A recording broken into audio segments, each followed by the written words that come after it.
रेतीले रेगिस्तान की झुलसाती गर्मी में अजय की कड़ी मेहनत जारी थी। जैसे जैसे सफ़ेद कंक्रीट की इमारतें आसमान छू रही थी वैसे वैसे उसके सपने भी बड़े हो रहे थे। सुबह 6 बजे शुरू होने वाला उसका काम रात के 8 बजे तक चलता। हर दिन पसीना बहाते हुए वो अपने गांव को याद करता।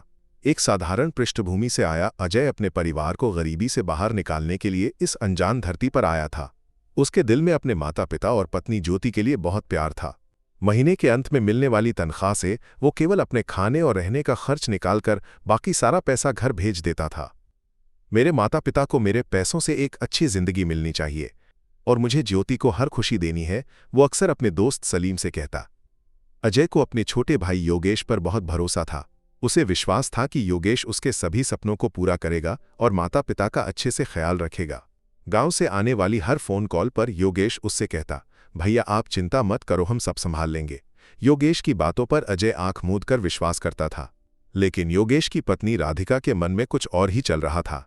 वो चाहती थी कि सारी संपत्ति उनकी हो जाए। 2 साल के परदेश में रहने के बाद जब अजय ने भारत लौटने का फैसला किया तो उसने ये खुशी की खबर घर पर दी। उसके मन में अपने घर वापस लौटने के सपने भरे हुए थे।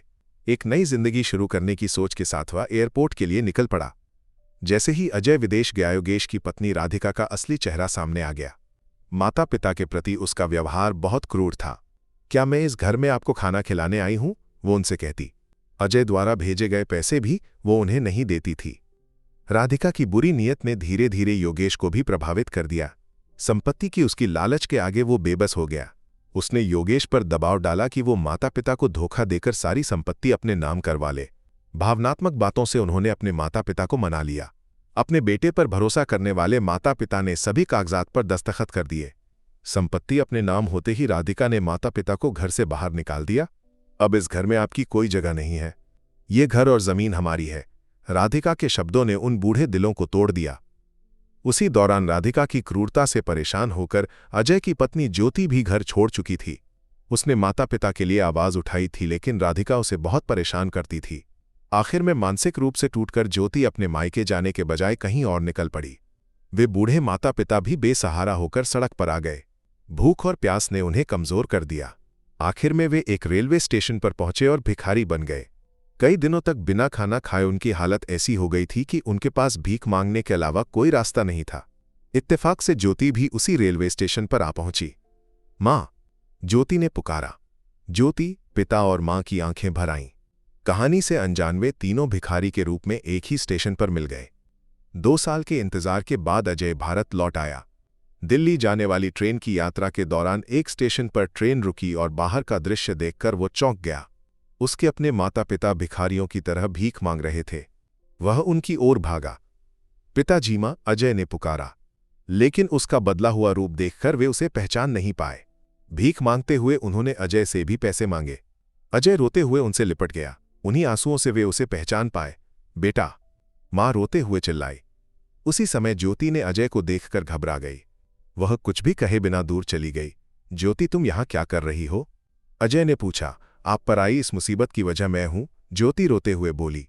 तभी ट्रेन चलने लगी। अजय ट्रेन में बैठकर दिल्ली की ओर रवाना हो गया। घर पहुंचने पर अजय ने घर पर ताला लगा हुआ देखा। पड़ोसियों से पूछने पर उन्होंने उसे पूरी कहानी बताई। योगेश का धोखा उसे हिला गया। वो अपने माता पिता और ज्योति को ढूंढने के लिए रेलवे स्टेशन वापस गया। वहां उसने उन्हें पाया। सबने गले लगकर रोना शुरू कर दिया। कोई बात नहीं, मेरे पास पैसे हैं, हम सब वापस पालेंगे, अजय ने कहा। लेकिन उसके पास पैसे नहीं थे। विदेश में कमाई गई सारी मेहनत की कमाई उसने अपने भाई के खाते में भेजी थी। सब कुछ खोने के बाद उनके सामने एक नई जिंदगी शुरू करने के अलावा कोई और रास्ता नहीं था। उन्होंने मिलकर एक नई शुरुआत करने का फैसला किया। वे एक सब्जी मंडी के पास रहने लगे। वहां की एक दुकान पर अजय ने काम करना शुरू किया। ज्योति के सुझाव पर अजय ने अपनी खुद की सब्जी की दुकान खोली। वो सुबह जल्दी उठकर मंडी जाता, सब्जियां खरीदकर लाता और बेचने लगा। माता पिता भी उसके साथ खड़े रहे। धीरे धीरे उनका व्यापार बढ़ने लगा। अजय की कड़ी मेहनत रंग लाई। कठिन दिनों के बाद वे एक छोटा घर खरीद पाए और बाद में और जमीन खरीदकर एक नया घर भी बना लिया। अजय ने अपनी खुद की सब्जी की थोक की दुकान शुरू की। वे अपनी पुरानी जिंदगी को भूलने लगे थे। उसी समय अजय की संपत्ति का इस्तेमाल करके ऐशो आराम की जिंदगी जीने वाले योगेश और उसकी पत्नी को उनके रिश्तेदारों ने छोड़ दिया। राधिका की बुरी आदतों के कारण योगेश अकेला रह गया। उन्होंने सारा पैसा उड़ा दिया। बिना पैसों के उन्हें फिर से भीख मांगने पर मजबूर होना पड़ा। एक दिन वे अजय की थोक की दुकान पर पहुंचे। वर्षों बाद उन्होंने अजय के परिवार को देखा। अजय के माता पिता ने उन्हें पहचान लिया। योगेश और राधिका उनके पैरों में गिरकर माफी मांगने लगे। भैया हमें बचा लो, योगेश ने कहा। पहले गुस्सा आने के बावजूद माता पिता और ज्योति की बातें सुनकर अजय ने उन्हें माफ कर दिया। बेटा वह तुम्हारा भाई है, हम उसे नहीं छोड़ सकते, मां के शब्दों ने उसका मन बदल दिया।